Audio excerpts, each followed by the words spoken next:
Es una bendición y un gozo poder compartir de la palabra del Señor con todos vosotros. Yo estaba últimamente estudiando y leyendo sobre las Sagradas Escrituras. Y las Sagradas Escrituras, bueno, esto lo podía hablar mucho mejor Bernardo Serrano, que es un experto, pero la Biblia, yo creo que la Escritura, la Sagrada Escritura, como la llamamos, son todas inspiradas por Dios. Pero le doy un valor mucho mayor al Nuevo Testamento por la sencilla razón de que la revelación fue yendo progresiva hasta que el Verbo se manifestó. En el Antiguo Pacto, en el Antiguo Testamento, pues el hombre tenía una relación con Dios que era muy distinta a la que vino Jesús a establecer. El Señor vino a traer una relación nueva con Dios por medio de su persona, ¿no? En el Antiguo Testamento se podía decir que la relación era exterior, el hombre tenía que buscar a Dios, el hombre tenía que clamar a Dios, y Dios aparecía siempre como un Dios lejano en el Antiguo Testamento, aunque también se mostraba en algunas ocasiones muy cercano, ¿no? Dios imponía su voluntad desde fuera, y bueno, el hombre tenía que ir a encontrarse con Dios en un lugar determinado, el templo, tenía que cumplir con ciertos códigos y ritos, tenía que acercarse hasta Jerusalén y el templo para poder ir a adorar, tenía que necesitaba de un intermediario que era el sacerdocio y se convertía en una clase social dirigente, eran mediadores, tenía que observar las reglas de pureza, no se podía acercar de cualquier manera, pero el Señor al encarnarse aquel que es la palabra se hace real y cambia totalmente la percepción que existía de Dios. En otras palabras, lo que quiero decir es, de repente, ya no hay que ir a buscar a Dios, Dios ha venido a buscarnos a nosotros. De repente, por medio de la persona de Jesús, la relación con Dios no se trata de tratar de tener contento a Dios, sino que Dios quiere tener relación con nosotros. No es que yo tengo que buscarlo porque si no me voy a perder. No, es que Él viene y quiere tener relación con el ser humano y quiere mostrarnos una nueva manera de entenderlo. Y viene a manifestarnos. Jesús vino a manifestarnos al Padre. No sé si me estáis viendo, pero se me ha ido la imagen. Y viene y nos presenta cómo es Dios realmente. De hecho, en el Antiguo Testamento el hombre no podía tener una relación con Dios personal. Es decir, Moisés, el más grande de los profetas, prototipo de lo que iba a ser el Señor, se aparece y les dice que Dios, no le dice Dios, tú no me puedes ver. Y vio las espaldas de Dios. No podía ver a Dios cara a cara, pero en Cristo Jesús el Señor dice, el que me ha visto a mí, ha visto al Padre. Esta revelación trastorna todo lo que es la historia de la fe. Y de repente, aquel que reconoce al Hijo como la manifestación de Dios el Padre, empieza a tener una nueva relación con Él. Los que le dan su adhesión, los que creen en su nombre, los que le siguen, resulta que Dios se le manifiesta en la persona de Jesús. Dios viene a habitar en él por medio del Espíritu. Y por medio de su Espíritu Santo, el Padre y el Hijo están en nosotros y con nosotros teniendo esa comunión que el hombre buscaba pero que no podía alcanzar porque había una barrera que nos separaba y era ese pecado que todavía no había sido redimido. Pero viene la palabra de Dios y nos redime y nos acerca al Padre. Y nuestra relación ahora es una relación de no de posesión, es decir, Dios le decía en Deuteronomio 5, el verso 29, el verso 5, Deuteronomio 6, el verso 5. Ama al Señor tu Dios con todo tu corazón, con toda tu alma y con todas tus fuerzas. Y grábatelo esto bien fuerte. Es decir, Dios demandaba al hombre para sí. Búscame, tienes que amarme. Pero cuando nos acercamos al Evangelio de Juan, por ejemplo, el Señor trastoca todo. Ahora el mandamiento no es ama a Dios con toda tu mente, con todas tus fuerzas, sino en el capítulo 13 de Juan, el verso 34, este mandamiento nuevo os doy, que os améis los unos a los otros, así como yo os he amado, también vosotros debéis amaros los unos a los otros. De este modo, todos sabrán que sois mis discípulos si os amáis unos a otros. Así ahora, el amor entre los hermanos, el amor en la comunidad nueva que el Señor ha establecido, es el reflejo de tener comunión también con Dios. Y cuando yo amo a Dios, tengo que amar a mi hermano, porque no puedes decir que amas a Dios a quien no has visto y no amas a tu hermano que tienes enfrente.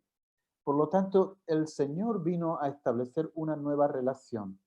Y eso, al menos para los evangélicos que somos tan, enfatizamos tanto la relación personal con Dios, tenemos que entender que también la relación con el cuerpo de Cristo, la iglesia, la familia de Dios, es importantísimo porque la única manera que yo tengo de mostrar que amo a Dios es amando a mis hermanos. Y ese es el único y nuevo mandamiento. Todos los mandamientos, el Señor no vino a abolir los mandamientos, pero vino a cumplirlos. Y ahora tú lo cumples cuando obedeces el nuevo mandamiento, amar a Dios y amar a tu hermano. Desde esa perspectiva, nosotros somos mucho más afortunados que los primeros creyentes, que Abraham, que Moisés, que Isaías, que tuvieron grandes revelaciones de Dios, pero no lo vieron. Ahora nosotros podemos ver a Dios reflejado en el rostro de Jesús. Y el Señor lo dijo, el que me ve ha visto al Padre. Esta nueva relación transforma toda nuestra perspectiva de las Escrituras, porque los evangelios y las enseñanzas de Pablo confirman todas las profecías que venían. Pero claro, en el Antiguo Testamento venían las profecías y también venían otras cosas. Pero el Evangelio nos dice, lo que Dios había prometido se ha cumplido. Y ahora se establece una nueva relación entre Dios y los hombres. Es por medio de la persona del Hijo, la palabra que se encarnó. Y ahora esa palabra ya no nos dice el Señor, tienes que amarme con todas tus fuerzas, con toda tu alma, con toda tu mente. Ahora nos dice, el amor de Dios ha sido derramado en nuestros corazones por medio del Espíritu Santo que nos fue dado. Romanos 5:5. Y si ese amor ha sido derramado, la única manera de demostrarle a Dios que lo amo es amando a su iglesia. Es dándole el lugar a la iglesia que le corresponde, es la novia del Cordero. Es aquellos que aman y buscan al Señor, y amar y buscar al Señor es tener comunión con los santos. En ese sentido, no sé para el tiempo, pero en ese sentido quería decirles guardar la palabra, atesorar las Escrituras, es poner al Señor en el centro de nuestra vida, es amarle, es seguirle y mostrarlo, es simplemente vivir en comunidad, en la iglesia, con los santos. Hay hermanos que me pueden caer mejor que otros, pero no dejan de ser mis hermanos. Hay gente que no piensa como yo, pero si tienen a Cristo en su corazón, no dejan de ser mis hermanos. Hay gente que está equivocada en algunas cosas, pero si aman al Señor con todo su corazón, son de Él y yo tengo que amarles también. En ese sentido, la nueva relación que Dios ha establecido con el ser humano es fantástico, porque Dios se quiere revelar en nosotros. Ya no hace falta templo, porque nosotros nos convertimos en el templo del Espíritu. Y ya no hay que ir a un lugar determinado, sino hay que encontrarnos unos con otros, porque ahí es donde el Señor envía bendición y vida eterna, donde están los hermanos juntos y en armonía. Por lo tanto, tenemos que empezar a darle un lugar relevante a la iglesia, porque la iglesia, a final de cuentas, es la manifestación es el Cristo corporativo. Cada uno tenemos que reflejar a Cristo en nuestra propia vida, pero la iglesia, toda ella manifiesta, todo el cuerpo manifiesta el propósito y el plan de Dios para el ser humano. Una nueva creación, una nueva sociedad. A final de cuentas, lo que el Señor quiere es que su reino se establezca y nosotros somos los llamados a establecer el reino. Venga a nosotros tu reino. Significa te seguimos, te amamos y te obedecemos. Y cuando ocurre eso en la comunidad, Dios se manifiesta en la iglesia. Dios actúa, Dios trabaja, Dios se mueve, Dios bendice, precisamente porque Él está en medio de su pueblo.